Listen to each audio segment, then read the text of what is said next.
Mr. Speaker, we have an obligation to ensure our nation's servicemen and women are adequately trained for missions and to support this great nation. We've talked about several members of the military today. My son is at Pearl Harbor also and is on duty as we speak today, and proud of his service to the United States Navy. There are proud parents all over the country, patriots, veterans, people who deeply believe in our military. We got to get this funding done. That's what we're doing here today.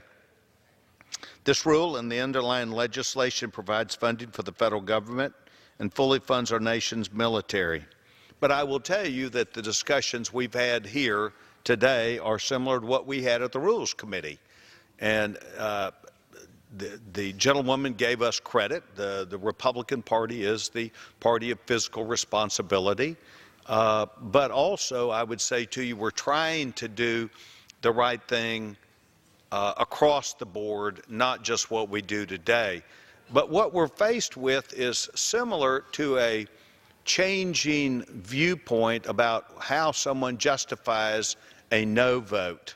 A no vote that they know means that while they're for something, they can't vote for it because of an issue.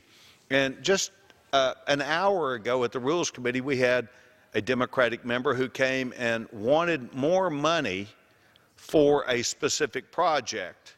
And I asked that member, how much money were we going to spend in the budget this year? They didn't know. I said, how much do you want to add to that? Well, I don't know.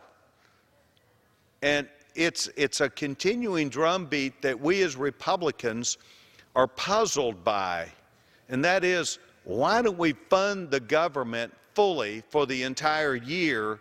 Let's know how much we've agreed to, and then let's make a determination if we're not meeting the needs. Mr. Speaker, this Congress must ask the tough questions, but this Congress must be up to tough decision making also. I was sent to Congress to make tough decisions, not just popular decisions.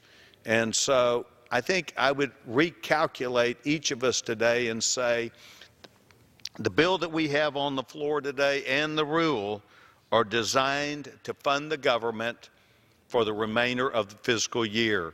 And we would ask that all members really look deep within them and let's end this mess that we're in. Let's fund this effort, and let's look to March 23rd where we can finalize all that we have done. I urge my colleagues to support this rule and the underlying legislation, and I yield back the balance of my time, and I move the previous question on the resolution. Gentleman yields back the balance of his time. The question is on ordering the previous